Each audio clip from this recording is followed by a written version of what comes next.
La Chola. Algunos fragmentos de esta historia siguen prendidos a la realidad. Todo comenzó una tarde de agosto, cuando mi suegro sembró en mi mente la semilla de este misterio. Desde entonces, ha crecido sin descanso en los rincones más oscuros de mi pensamiento, donde me he atrevido a imaginar lo que realmente sucedió.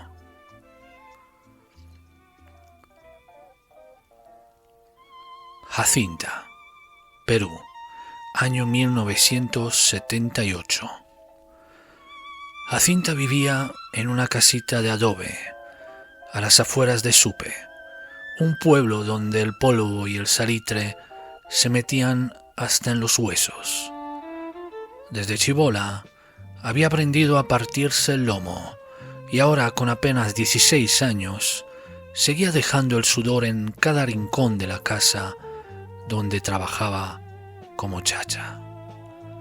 Pero no le importaba, porque estaba ilusionada, porque Pedro le había prometido una vida juntos, porque en un mes se casarían, y aunque fuera con una fiestita modesta, ella soñaba con el vestido blanco y la música de huayno reventando en el patio.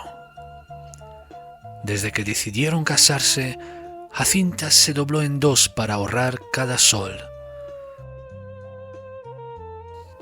Todas las tardes, después de limpiar, amasaba masa, aderezaba el relleno y envolvía más de 100 tamales. A las 2 de la madrugada, con el cesto de mimbre bien amarrado a la espalda, salía caminando por la Panamericana, hacia Caleta Vidal. La pesca estaba en su apogeo, y los pescadores hambrientos, antes de partir al mar, le compraban toda la cesta antes de subir a sus barcos. 2 horas de caminata a oscuras, con los ojos bien abiertos por si algún camión pasaba demasiado cerca. Dormía 3 horas, a lo mucho, pero la ilusión la mantenía en pie. Pedro también trabajaba en Caleta Vidal, de ayudante de cocinero. Solo se veían un ratito al mediodía, apenas media hora, donde no hablaban mucho, donde más bien se amaban rápido detrás de la casa, entre las cañas de azúcar, con la urgencia de quienes tienen poco tiempo. En esos momentos Jacinta sentía que todo valía la pena, que el cansancio, el sueño y el sacrificio de sus caminatas nocturnas no eran nada comparados con la vida que estaba construyendo.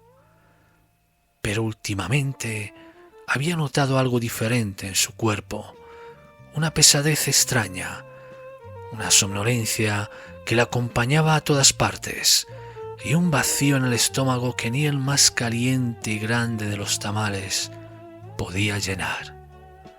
Al principio no quiso pensarlo mucho, pero los días pasaban y la certeza se hacía más fuerte.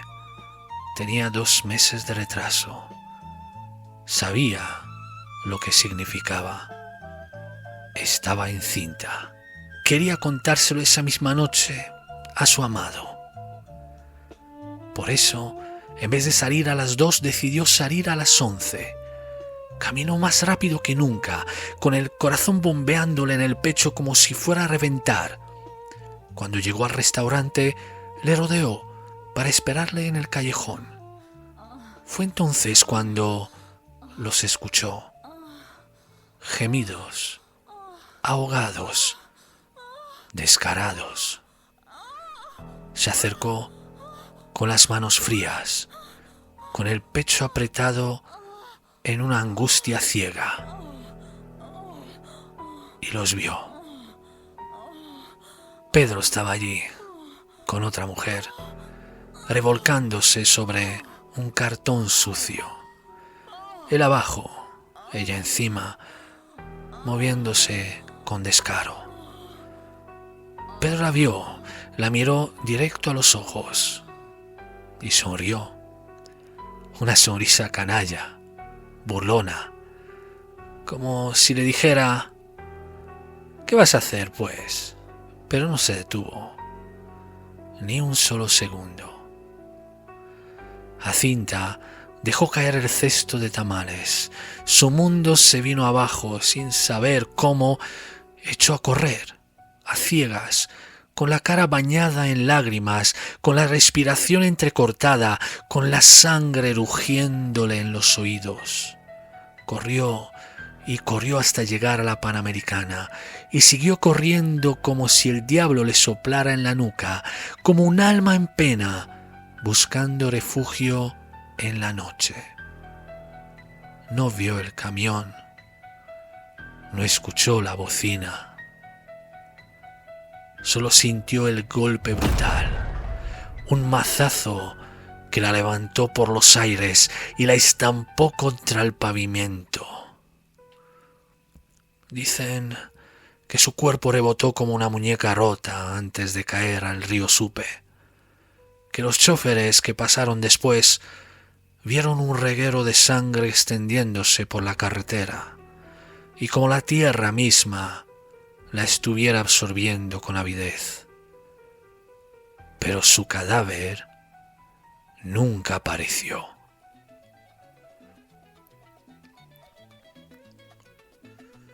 Alejandro, año 1981.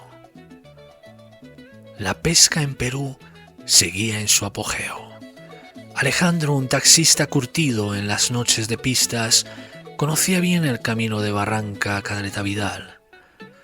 Un taxi color mostaza con franjas negras era su herramienta de trabajo, y cada noche llevaba a los pescadores hasta la costa para sus jornadas de madrugada. Esa noche, Alejandro había llevado a 3 pescadores. El calor era sofocante. El volante resbalaba entre sus manos sudorosas. Al dejarlos en la playa, el mar en la oscuridad parecía un abismo insondable. Encendió un cigarro, se acomodó en el asiento y emprendió el regreso a Barranca. Mientras conducía, se acordó de sus amigos taxistas, que siempre le recordaban cuando se juntaba en la parada improvisada de taxis junto a la tienda de zapatos El Diamante. Paisa, no recojas a nadie en la Panamericana por la noche, sobre todo si ves a una mujer haciendo dedo cerca del puente sobre el río Supe. Cojudeces, pensó. Alejandro nunca prestaba demasiada atención a los cuentos de camino, cuentos patentados por el pisco y la Pilsen. Sonrió al pensar en la Pilsen fría, que aliviaría al menos por unos segundos el calor inaguantable de la noche. Pero la sonrisa se le borró cuando justo antes de llegar al puente, en la penumbra de la pista, la vio. Una chola de largos cabellos negros y vestido pálido que se alzaba a un lado del puente. Su brazo extendido pedía un aventón. Alejandro tragó saliva. No iba rápido por el estado del camino y por los animales nocturnos que solían cruzarse, así que tuvo tiempo de observarla bien. Su rostro era borroso en la penumbra, escondido tras su pelo mechoso, y su postura era extraña, antinatural, rozando lo macabro. Apretó los dientes y la esquivó, acelerando un poco. Pero al pasar junto a ella, un frío se coló por las ventanillas bajadas y lo golpeó como si se hubiera sumergido en un pozo helado. De repente, el sonido seco lo paralizó. La puerta trasera del taxi se había abierto y cerrado sola. El corazón le retumbaba en el pecho, sus manos temblaban en el volante. Se negó a mirar por el retrovisor. Sabía que no estaba solo. La temperatura dentro del taxi descendió en segundos. Un vaho gélido salía de su boca y el parabrisas se empañó. Alejandro tiritaba. No se atrevía a limpiar el vaho del parabrisas, que no le dejaba ver con claridad el camino. Siguió conduciendo casi a ciegas, por instinto, sin pensar, sin respirar apenas. De pronto, a lo lejos, se empezaron a notar titilando las luces de la ciudad de Supe. Su corazón se aferró a esa esperanza, y entonces, como un susurro en la noche, sintió un leve movimiento en el asiento trasero. Un crujido casi imperceptible. Casi llorando de terror, pisó el acelerador. Su taxi rugió en la oscuridad y justo antes de alcanzar las primeras casas, escuchó su suspiro helado en su oído. Es aquí. Gracias, Paisita. En ese instante, la puerta trasera se abrió y se cerró con fuerza. De inmediato, el frío desapareció. El taxi recuperó su temperatura infernal. Paradójicamente, la despedida de su fantasmal pasajera coincidió con un estruendo metálico, un impacto súbito, como si una mano gigantesca lo hubiera golpeado, sacudiendo el vehículo. Perdió el control, sintiendo el coche bailar sobre el asfalto antes de estrellarse contra algo invisible al borde del camino. Cuando el polvo se asentó, el conductor, magullado pero intacto, emergió de los restos, con la certeza escalofriante de que no había sido un accidente ordinario, sino la consecuencia tangible de aquella presencia espectral. Sin detenerse a comprender, sin siquiera mirar hacia atrás al amasijo de metal que había sido su sustento, echó a correr por la pista oscura, impulsado por un terror primario que le helaba la sangre y le gritaba que no se detuviera, que huyera tan lejos como sus piernas se lo permitieran de aquel encuentro inexplicable. Alejandro llegó a su casa sudando, lívido. Tiró las llaves sobre la mesa y se dejó caer en una silla, sin poder detener el temblor de sus manos. Al día siguiente vendió el taxi, o mejor dicho, lo que quedaba de él. Nunca más condujo por esa pista. Nunca más trabajó como taxista. Desde entonces el mar se convirtió en su refugio, perdiéndose en su vasta inmensidad antes de volver a encarar los fantasmas danzantes de las pistas. Pero la pregunta persistía como una sombra imborrable en su memoria. ¿Era la venganza el motor espectral de aquella aparición? ¿O acaso un destino aún más insondable la mantenía prisionera en un laberinto atemporal, perdida para siempre en los confines de lo desconocido? Nunca lo sabremos.